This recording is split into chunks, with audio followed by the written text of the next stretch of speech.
Good morning and welcome to the information session about immigration to New Brunswick. My name is Ashraf Ghanem and I work with the province of New Brunswick, and I'm joined by my colleague George Wafa, who also works with the province of New Brunswick. So I know the prayer is at 12, so we'll try to really go through this so people can leave for that. So over the next hour or so, we will take you on a tour to New Brunswick. We'll provide you with information about living in New Brunswick, cost of living, job opportunities, the different cities, basically most of the things which you need to know if you're considering moving to a new country. Then we'll talk about the different programs for immigration, for skilled worker. We'll go over the criteria in detail and the process and what to do and not to do. As you can see this morning, we have some challenge. People register 3-4 times. They thought that if you have registered more than once, then you will have a more chance to be invited. That's not the way it works. It's based on the occupation in the norm. That's how we determine the invitation. So, following the presentation, we will have a period of question and answer where you will have an opportunity to ask general question. You can't ask if you already have been invited to apply and your file already in the system because you attended the session last year. This is not the place to be. Let the process take its course, and once your application gets submitted to IRCC and you receive your permanent residence, then you are going to be in New Brunswick. But for those one who just got invited to be here today, the questions can be around the process, how long it takes, what the next steps after. So please try to avoid any question with respect to specific case, because we are not going to take the time to answer this, because we don't discuss specific files here. So, as I said, we will have a question and answer, and we'll try to wrap this up before the prayer so everybody can pray for food. So thank you very much, and I'll invite George now to take the stage. Hello everybody. Thank you very much for coming in to see our information session. Really appreciate your time. And we hope that from here on you'll have an opportunity to discover New Brunswick and to be, let's say, more determined, committed to proceed with the formalities and the long journey, and not that easy, to relocate to New Brunswick, Canada. So, what I'm going to do now, I'm going to go through a few general information, key points, if you want, for you to learn a little bit about New Brunswick. You've seen the video. That video was very suggestive. We had a lot of images. So if the information that we have provided here for you today is not enough, you can go online, and every city in the province has a lot of information that's more detailed. So you can continue to dig a little bit. Now let's see how prepared you are during this information session. I will be asking questions, and the people who have the answers, Ashraf will take the names and will get bonus points for knowledge of New Brunswick. That was a joke. Is it for real? That was a joke. So, where is New Brunswick located? The Atlantic Ocean. East Coast, somebody said? East Coast of Canada, right? So, I guess all of you guys know where New York City is, right? New York City, you go up the coast, you're going to reach Boston, and then you keep going up the coast, and you're going to get to New Brunswick, right? So, on the map right there, we have it very nice on the satellite. The satellite just takes this picture, and we identify New Brunswick right there. You see the coast. Now, As I mentioned to you, from New York, you go up the coast and you're going to reach New Brunswick. So we have a population of close to 750,000 people, and our surfaces for about 71,400 kilometers.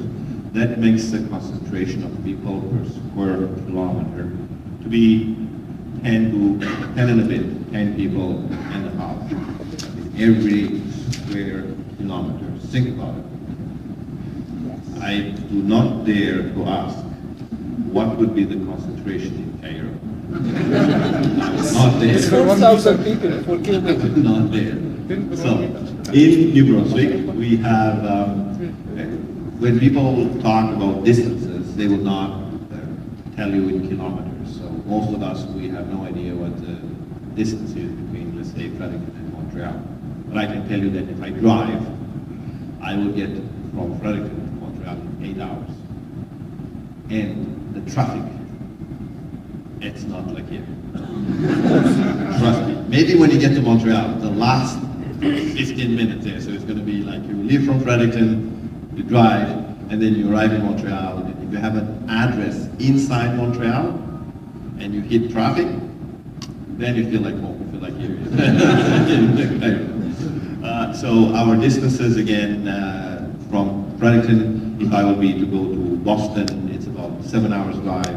If I have to go to Halifax, it's about 4 hours drive. If I want to drive all the way to Toronto, it'll be a 14 hours drive. If I want to fly, we have like 4 flights a day from every major airport. A flight to Toronto is 2 hours. A flight to Montreal, it's about 1 hour and a half. Okay. So the neighboring provinces for New Brunswick.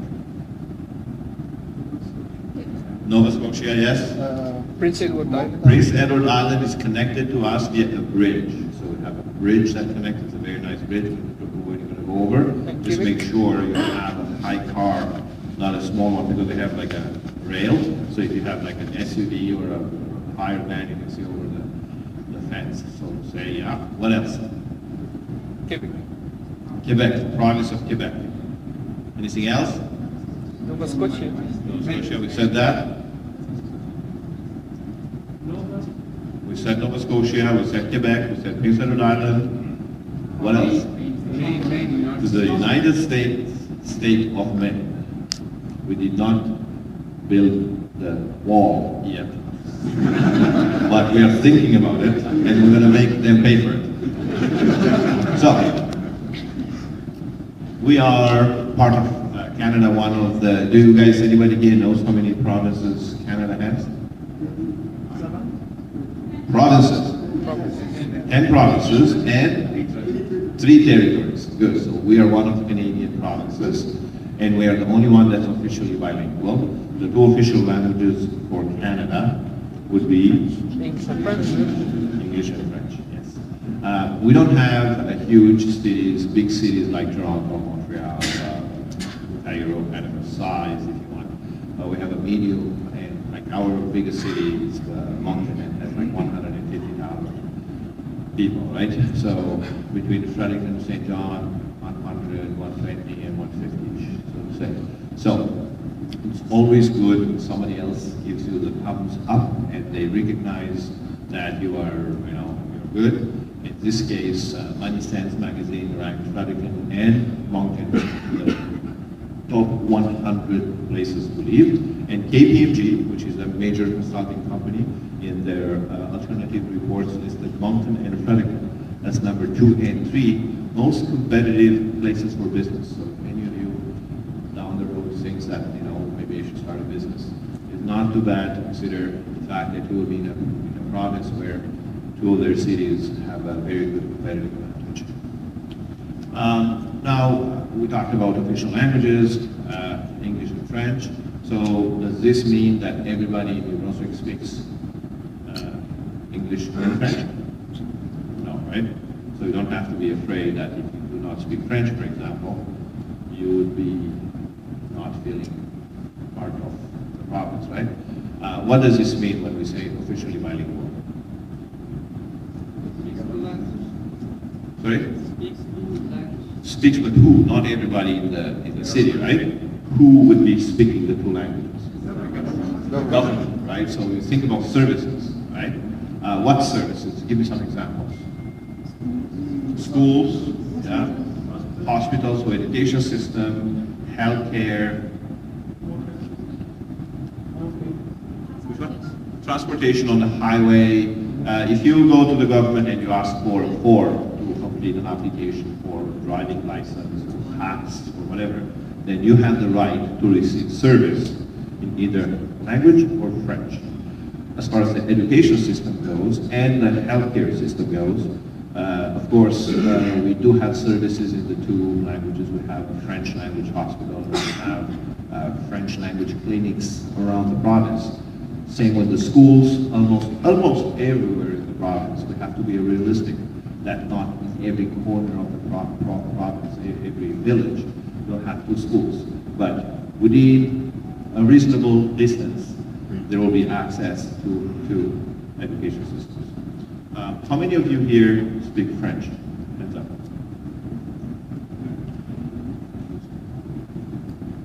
Good. There is an advantage for people that speak multiple languages. Same in New Brunswick, if you speak French and English, you'll have an advantage in your job finding, right? The job market will open for you. It's just normal, like any other skill, right? Speaking more languages will give you more advantage. Same with French and English, right? Okay, so about 70% of our population speaks English and about 30% speaks French. And you see the map? In this map, we have some flags around Atlantic Canada, right? What flag is that? France. It's a French flag, right? The French flag with an what? Small star is the flag. Yes, good eyes.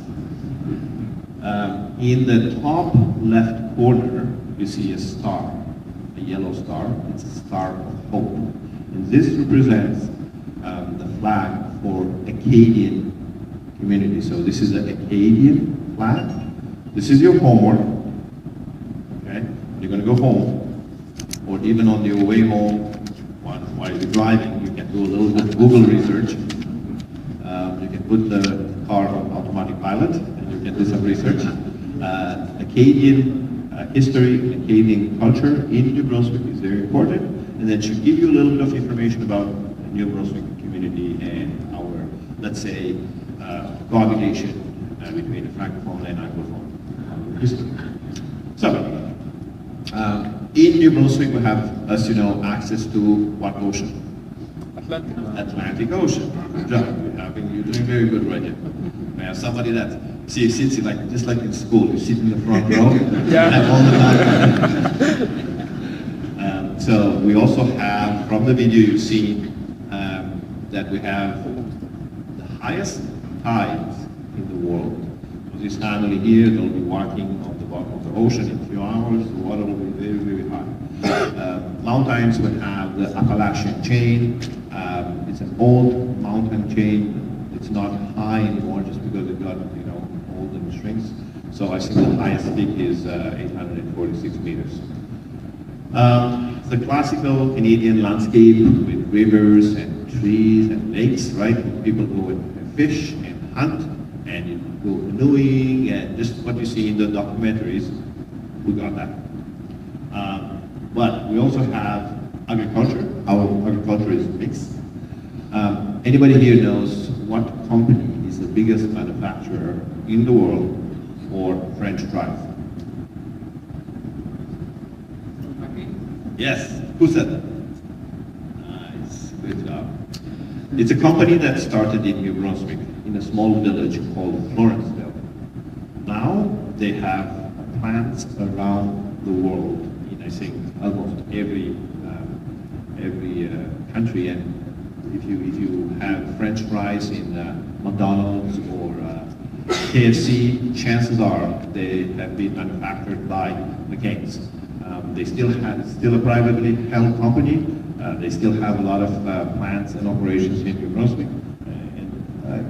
Because we have a mixed agriculture that allows you, for example, potatoes. They have a very good growth possibility in New Brunswick.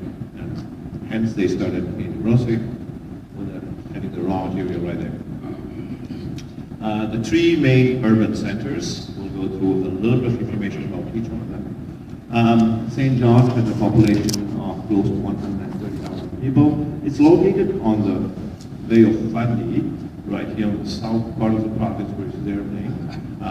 It's a port. We have a lot of cruise ships that stop to do a little tour of St. John. They have a very nice market to visit, so it's open all day, the market, and you get all kind of nice stuff, food and gifts. They have the biggest oil refinery in Canada. Okay, so also in St. John, we have a company that's doing the telecom. I'm not sure right now it's different, right? It used to be one phone company. Right now with all the cell phone companies, they have so many, right? But they did have the infrastructure before, and they did the first province in North America that made the switch, the transition from the classic old phone switches for the hubs to all digital hubs networks, right?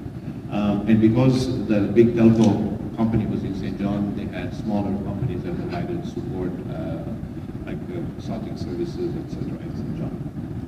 Also in St. John, there will be University of New Brunswick, a campus of University of New Brunswick. Fredericton is the capital. This is where the provincial government is located, most offices, most departments, and also the parliament. For New Brunswick, we have two universities, University of New Brunswick and St. Thomas University. And because of the university and the University of New Brunswick has a very good reputation in engineering and IT school, there's a lot of small startups, small companies that have started. They have a very high percentage of success for startups. And several IT companies, once they grow, they have, of course, brilliant ideas coming from studies, people that do masters or PhD, and they start something. In a few years, they get buyout by big major corporations, like I know companies. Now, they're owned by Salesforce or other big names. Moncton is a commercial hub. They have a population of close to 150,000 people, but within 2 hours radius of driving, there is a population of about 1.2 million people with Halifax, Charlottetown, St. John, and Fredericton. This is where we have the biggest French university outside of Quebec. And what this makes Moncton have is a bilingual workforce. People that speak French, they go to the French school, the French university, and then when they go into the labor force, they are able to get jobs in call centers. They're now not more, the call centers provide not basic phone answering services.